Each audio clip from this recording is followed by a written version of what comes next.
Hello there. Welcome to this third session in the Transition to Long-Term Care Online series. Today, we're going to talk about how to adjust to your changing role after your family member has moved to long-term care. My name is Lena, and I'm a registered nurse with a long-term care home. With me are two family members and a friend of a new resident, Leonard, who has Alzheimer's disease and who recently moved to the home.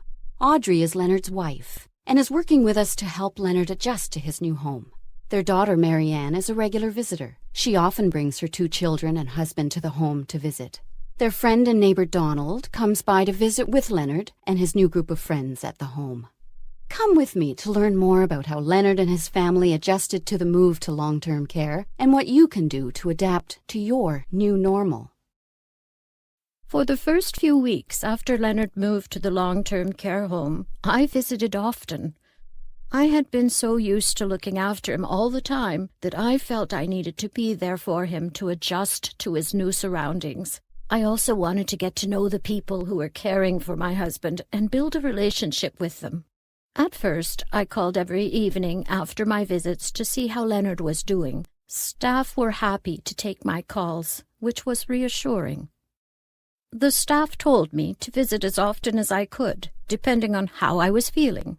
They were very supportive. When I was tired, they encouraged me to take a break. We arranged a schedule for visits with my daughter and neighbor so that Leonard had a visitor every day, but I had a break twice a week. For the first couple of weeks, I didn't sleep very well. My sleep had been interrupted for so long, I wasn't used to sleeping alone in our bed. It took a while for me to begin sleeping through the night, but eventually I started to feel rested in the morning. After a couple of months, when we had settled into our new routine, I took up bridge again. It had been years since I'd played. I also renewed my library card and started taking out books to read. I was, and still am, grateful for all the support I received. Marianne and Donald have been very helpful throughout the process. I couldn't have done it without them. I also relied on the friends I made in the support group that I joined before the move. Our monthly meetings and activities and all those phone calls and emails helped get me through. Moving my father into the long-term care home was a big relief to me, as I didn't have to worry about his safety, or my mother's anymore. No more late-night phone calls about Dad's health or the crisis of the day. It was strange at first, but a welcome change. My mother and I worked out a schedule with Donald and a few other friends to make sure that Dad had at least one visitor every day for the first few weeks. He functions well in the morning, so we arranged for people to visit him before lunch. The home has activities in the afternoon, so Dad has full days now, with much more social activity than he's had in years. My brothers are starting to understand Alzheimer's disease as well. It's my job to keep them updated on Dad's well-being through phone calls and email. Both are gradually coming to terms with the move and are planning to visit soon. As for me, my husband is helping me learn not to worry about small details when I notice things done differently than Mum or I would. A couple of times, Dad hasn't been shaved by 10 in the morning, and I was shocked to see him like that. My husband reminds me that sometimes there are unexpected events at the home, and there may be a very good explanation for Dad's appearance, like he wanted to sleep longer that morning after a particularly busy evening. I've learned that when I'm frustrated, getting angry with the staff doesn't help. It's better to stay calm and talk it through with the team. They need to know what's really important to us and for Dad. Every family is different, and they can't read our minds. My father's birthday is coming up, and we're planning a small celebration at the home. Both of my brothers will be coming with their families. You know, even though it won't be at home, it will be the first time in many years that we will all be together. There have been quite a few changes since Leonard moved, and we've all changed our routines. Audrey and Marianne let me know what I can do to help these days, and I'm happy to take direction from them. I don't do as many errands for Audrey as I did when she was looking after Leonard at home, but I do visit him twice a week. Having a schedule helps everyone. We can plan our other activities around our visits and plan things to do with Leonard when we're with him. I bring the newspapers with me, and we read them together. We always did enjoy talking about politics in our backyards. Sometimes he and I go for a snack in the cafeteria. Other times we take a walk outside when the weather's good. Once in a while I bring in photo albums to look at. Looking back on our lives is a nice way to visit with an old friend. When your family moves to long-term care, you'll have to cope with many things all at once. The move can happen very quickly. Changes just as quickly. You'll need to become accustomed to a new place with new people and new routines. Sometimes these changes can bring with them a loss of control, as well as an increased reliance on others. Adapting to a new normal can be difficult.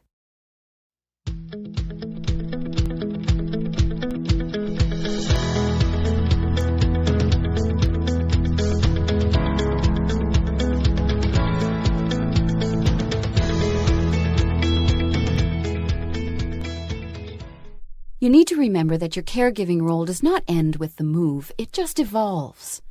You're now a partner in care, and will need to help staff get to know your family member and direct them on the best approach to your family member's care. Here are a few things to keep in mind as you get used to your new role.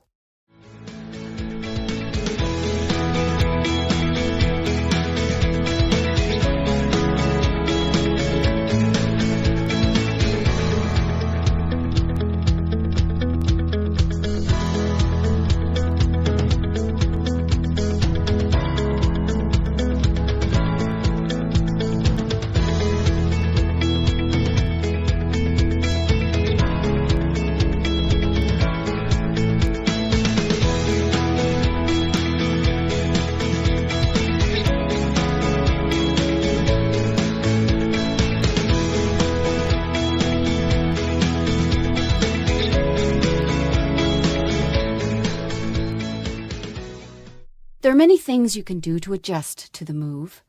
Consider these suggestions from staff on how to cope with the change.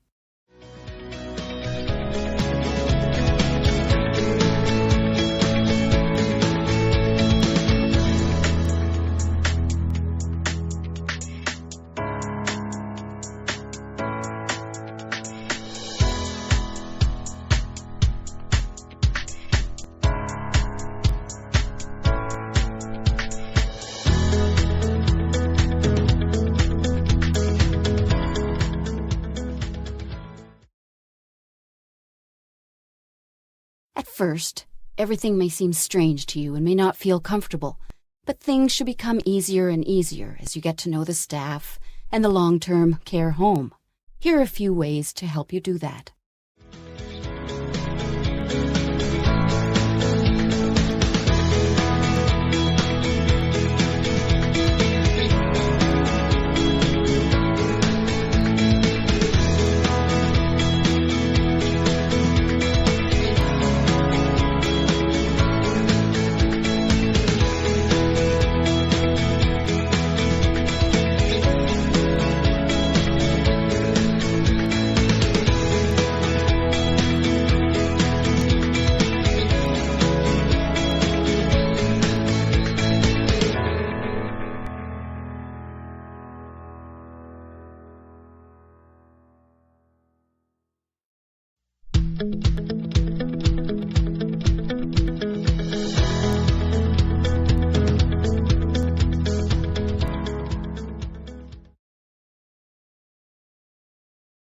I'd like to add a few suggestions, if I may. Now that you're sharing the care of your family member with others, you can explore ways to reinvest your time and energy in other pursuits. Here are a few questions to ask yourself as you begin that process.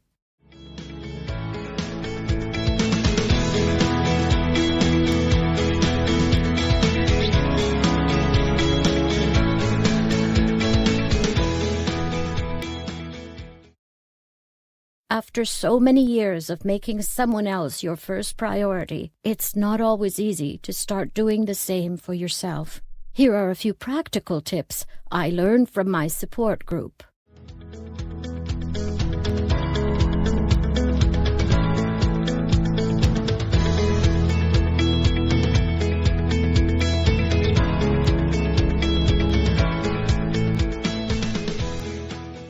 You can also continue to care for your family member after the move. Your family member may adjust quite well, On the other hand, he or she may have difficulty adjusting to the change, which is normal. Either way, there are many things you can do to help your family member adjust.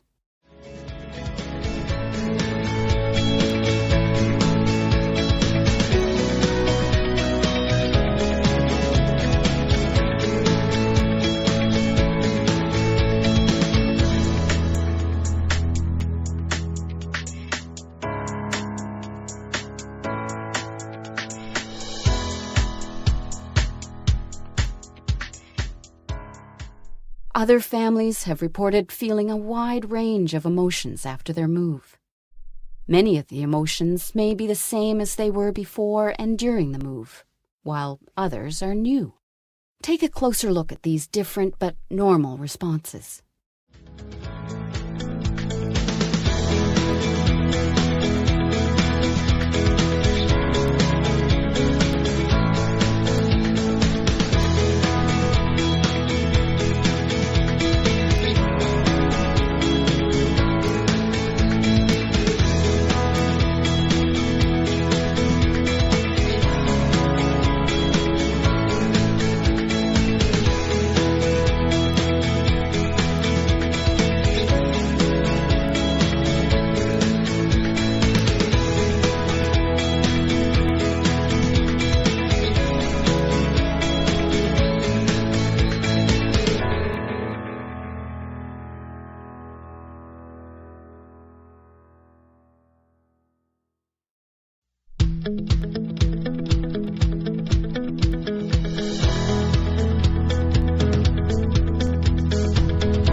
Setting up a visiting schedule with your friends and family can be very helpful, both for your family member and for you.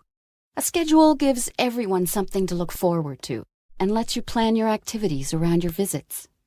Consider these suggestions for making your visits as pleasant and enjoyable as you can.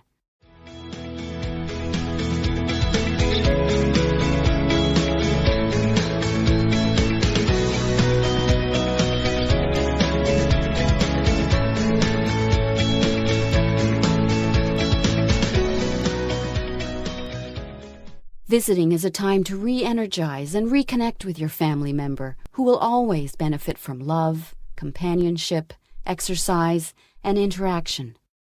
Visits become easier and less stressful with time, and you'll gradually relax. Your family member will adjust gradually and feel at home. Here are a few additional suggestions for making your visits a positive experience for both of you.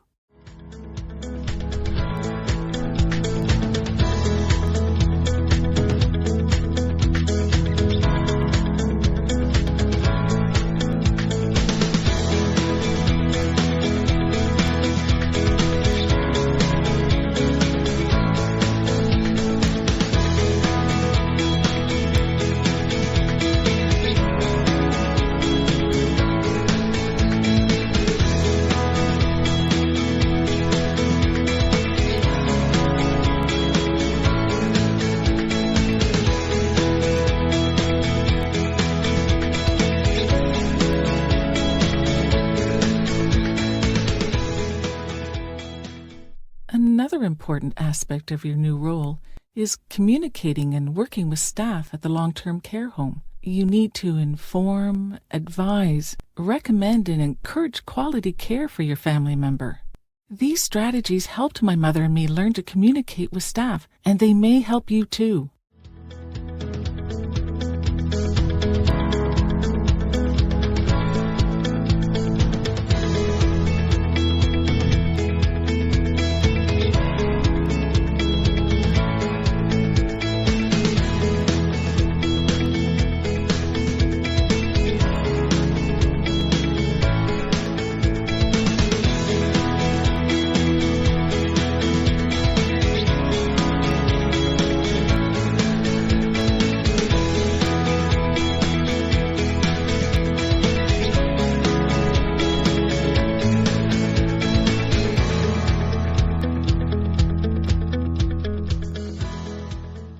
It's important for you to communicate your concerns as they arise.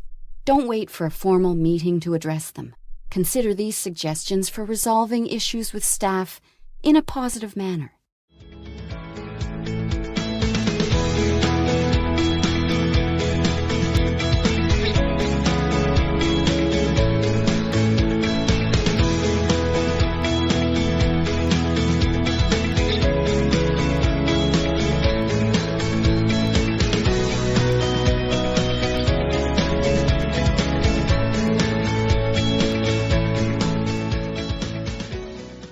At times, you may find yourself facing new situations at the long-term care home and not know what to do.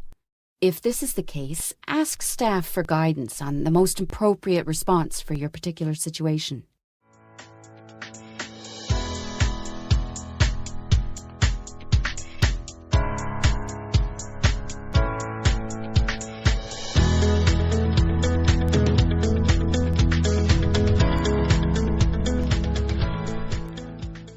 Be assured that the long-term care home wants to work with you and ensure that your family member is getting the best care possible. Staff needs to know if you observe any problems. Systems are in place at each long-term care home to address complaints. Keep these suggestions in mind when sharing any concerns you may have.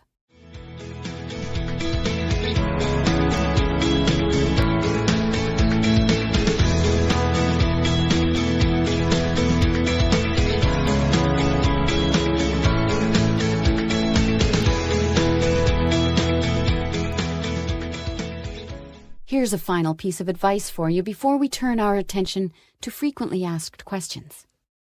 As you get to know the staff at the long-term care home and learn how best to communicate with them, take a few moments to consider how they might be feeling and the adjustment that they, too, are experiencing.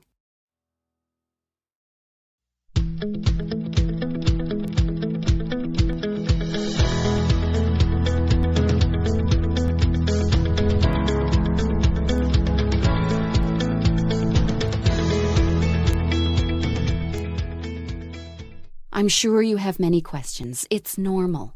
There's much to think about and each situation is different. However, here are a few common questions from family caregivers that may give you some answers.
We hope this session has been helpful to you. We've compiled several resources to help you adjust to your new role and circumstances. You may download, print, or share them with other family caregivers and friends. You may complete the other sessions in this online workshop if you haven't already. Feel free to return to this one if and when you need to. Thank you, and take good care.